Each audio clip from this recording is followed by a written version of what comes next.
1930 के दशक के आखिर और 1940 के दशक की शुरुआत में डॉक्टर फ्रांसिस एम पॉटिंगर ने एक एक्सपेरिमेंट किया था, जिसमें उन्होंने 9 साल तक 900 बिल्लियों को एक जैसा खाना खिलाया।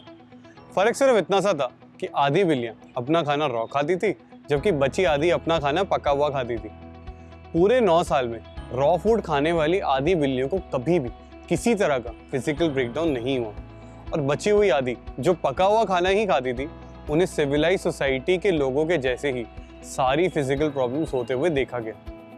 इसके अलावा डॉक्टर्स ने यह भी देखा कि कई बिल्लियां जो हेल्दी बच्चे पैदा कर रही थी, कुक्ड फूड खाने के बाद कुछ वक्त के लिए रिप्रोड्यूस नहीं कर पा रही थी, जबकि रॉ फूड खाने वाली बिल्लियां नॉर्मल तरीके से रिप्रोड्यूस करती रही।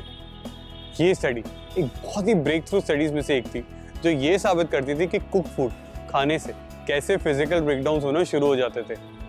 हालांकि इस स्टडी में एक एक्सपेरिमेंट के तौर पर बिल्लियां शामिल थी, लेकिन इंसानों में भी ये साबित हो चुका है कि जब इंसान कुक फूड से रॉ फूड में बदलाव करता है तो गंभीर से गंभीर बीमारियों को तक रिवर्स कर देता है, जिसमें कैंसर तक शामिल है। जब हम नेचर को देखते हैं तो जंगल के हर जानवर, चाहे वो हर्बीवोरस हो या कार्निवोरस, वो अपना खाना नेचुरल, रॉ और लिविंग फॉर्म में ही खाता है, और वो ऐसा ही करता आया है जब से उसे भगवान ने बनाया है। इनफैक्ट आपने कभी सोचा है कि मांस खाने वाला जानवर जैसे शेर किसी दूसरे जानवर को खाने से पहले उसको अच्छे से पकाकर तेल में फ्राई करके नमक मिर्च डालकर खाते हैं?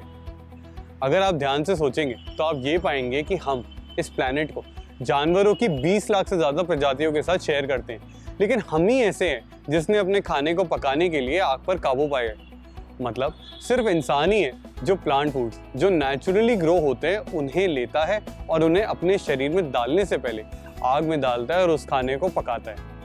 हालांकि जब लोग अपनी डाइट को चेंज करते हैं और वो खाते हैं जैसा उस खाने को खाने के लिए बनाया गया था, तो उनकी सभी ऐसी बीमारियां गायब हो जाती है जो उन्हें सालों साल से चली आ रही थी, और इनफैक्ट इसमें कैंसर तक भी शामिल है। हजारों लोगों की टेस्टिमनीज हमारे सामने है जहां पर उन्होंने कैंसर जैसी बीमारी तक को रॉ फूड खा के पूरी तरीके से खत्म कर दिया। इनफैक्ट एक 2004 की स्टडी जो 1994 से 2003 के बीच हुए 28 स्टडीज को रिव्यू करती है, उसमें 21 में से ज्यादातर स्टडीज में ये कंक्लूड हो चुका है कि raw foods as compare to cooked एक बहुत ही सिग्निफिकेंट रोल प्ले करती है कैंसर को खत्म करने में। तो इससे ये तो बिल्कुल साबित है कि रॉ फूड्स में कुछ तो ऐसा है जो कुक फूड में नहीं है, जिसकी वजह से वो हमारे शरीर में मेडिसिन की तरह काम करती है और गंभीर से गंभीर बीमारियों को तक ठीक कर देती है। इनफैक्ट पॉटिंगर्स के किए गए एक्सपेरिमेंट इसका सबसे अच्छा एग्जाम्पल है, जहां ये भी पता चला है कि बिल्लियां जितनी देर तक कुक फूड खाती हैं उतनी ही जल्दी बिल्ली के बच्चे फिजिकल ब्रेकडाउन से जूझने लगते हैं। अब मैं ये भी नहीं बोलूंगा कि खाना पका कर खाना गलत है, लेकिन जब आपकी हेल्थ की बात आती है तो आपको अपने शरीर को उसी प्रकार की चीजें देनी चाहिए जो उसे प्रकृति ने दी हैं, और रॉ न्यूट्रिएंट्स देने का सबसे अच्छा तरीका है रॉ फूड्स खाना। लेकिन अब इससे कुछ लोग ये भी सोच रहे होंगे कि ऐसा होता क्या है रॉ फूड्स में जो इन्हें कुक्ड फूड से ज्यादा हेल्दी बनाती है। चलिए जानते हैं इस वीडियो में। मैं हूं शुभम अग्रवाल और आप देख रहे हैं द एंटी कैंसर प्रोजेक्ट। सबसे पहला रीजन है एंजाइम्स। एंजाइम्स ये क्या होता है? हमारा शरीर अलग अलग प्रकार के खाने को पचाने के लिए अलग अलग प्रकार के एंजाइम्स को रिलीज करता है। जैसे स्टार्ची फूड्स को पचाने के लिए शरीर अमाइलेज रिलीज करता है, प्रोटीन रिच फूड्स को पचाने के लिए प्रोटीज, और फैट्स को पचाने के लिए लिपिड्स। दूध को पचाने के लिए शरीर लैक्टेज यूज करता है। इनफैक्ट आपने सुना होगा कि कुछ लोग लैक्टोज इंटॉलरेंट होते हैं। इसका मतलब ये होता है कि उनके शरीर में लैक्टेज एंजाइम की कमी होती है, जिस वजह से उनका शरीर दूध को पचा नहीं पाता और उनको गैस या ब्लोटिंग होने लगती है।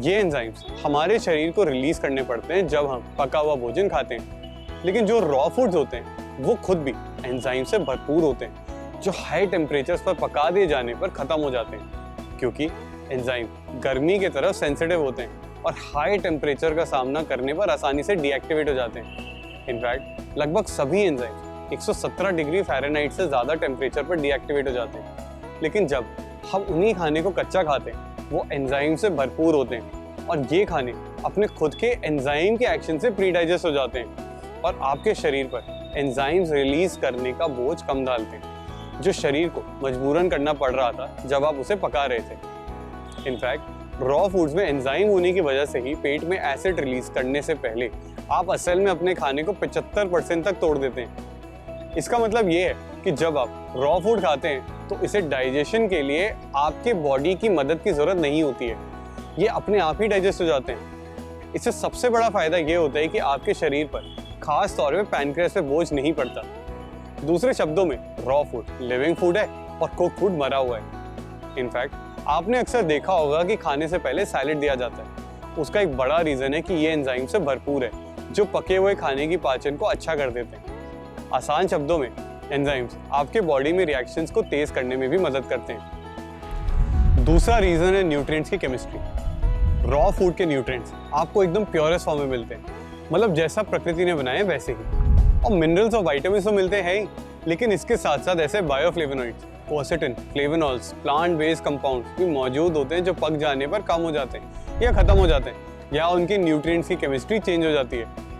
अगर आप ध्यान से सोचें तो हर केमिकल रिएक्शन की तरह जहां उस चीज़ का आकार या उसका रंग बदल जाता है, वही चीज़ खाने को पकाने पे लागू नहीं होगी। जी हाँ, खाना पकाने से उसका स्वाद तो बेहतर हो जाता है, लेकिन उसके अंदर की न्यूट्रिशनल चीज़ें भी बदल जाती हैं। इसके अलावा किसी खाने की चीज़ को कितनी देर गर्मी का सामना करना पड़ रहा है, उससे भी ये तय होता है कि उसके अंदर के न्यूट्रिएंट्स कितने इफेक्ट होते हैं। आसान शब्दों में, खाने को जितनी देर तक पकाया जाता है, न्यूट्रिएंट कंटेंट का नुकसान उतना ही ज़्यादा होता है।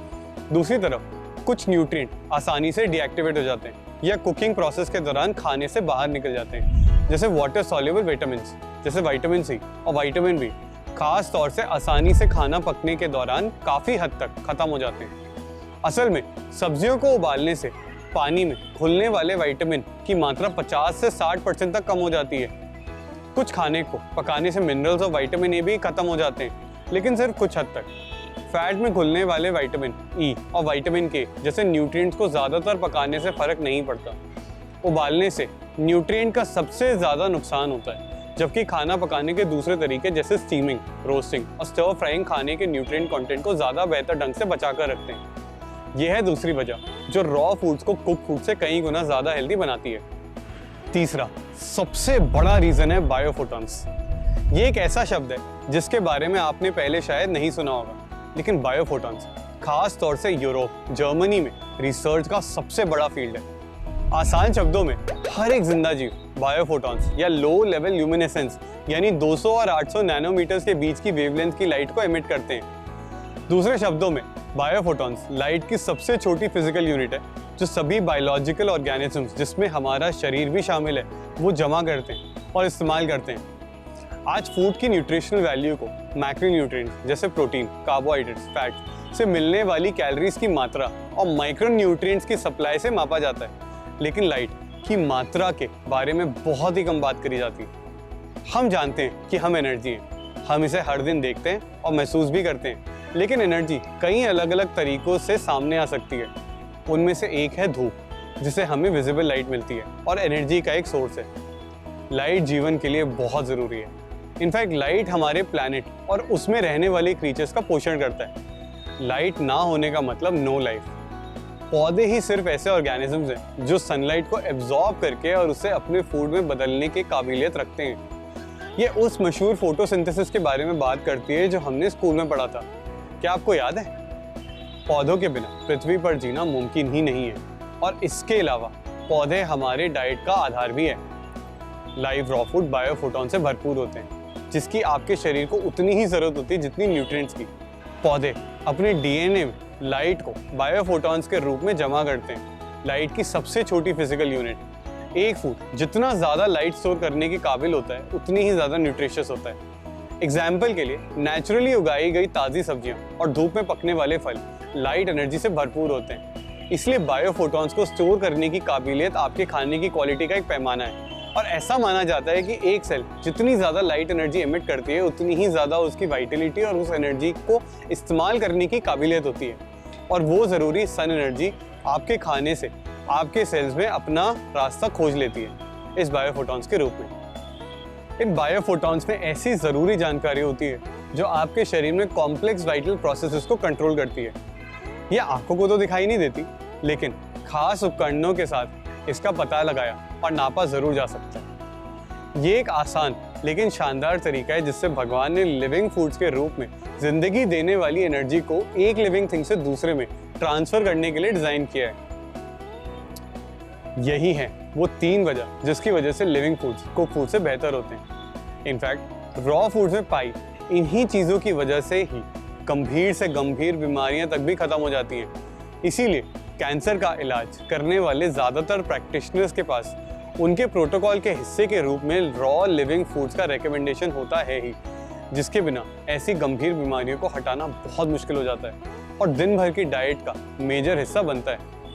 ये आपके ज़रूरी एंजाइम्स, फाइटोन्यूट्रिएंट्स, एंटीऑक्सीडेंट्स को पूरा करेगी और साथ ही ये कैंसर से लड़ने वाली प्रॉपर्टीज को भी शरीर में बढ़ाएगी। आमतौर में दिन में 85 से 90% रॉ डाइट और 10 से 15% कुक डाइट खाने की सलाह दी जाती है, लेकिन ये सलाह बदल भी जाती है इंसान के बॉडी मेटाबॉलिज्म, बॉडी टाइप के आधार पर। ज़्यादातर नेचुरल कैंसर हीलर्स ने यही फॉलो किया है और हमारी इस कंपाइलेशन वीडियो जिसमें 15 अलग अलग होलिस्टिक कैंसर थ्राइवर्स हैं, उसमें भी आपने देखा ही होगा कि कैसे उन्होंने डाइट को ही बदल कर अपने स्टेज 4 कैंसर तक को ठीक किया है। इसीलिए इसको प्रिवेंट करने के लिए भी ये ज़रूरी है कि आपके दिन का एक सिग्निफिकेंट हिस्सा लिविंग फूड से होना चाहिए। आपके फ्रूट्स और वेजिटेबल्स में वो वेजिटेबल्स और फ्रूट्स शामिल होने चाहिए जिनमें कैंसर को मारने वाले सबसे अच्छे न्यूट्रिएंट्स हैं। जितना अधिक रॉ फूड आप अपनी डाइट में शामिल करेंगे उतनी ही अच्छी आपकी हेल्थ होगी। आशा है आपको ये वीडियो अच्छा लगा होगा।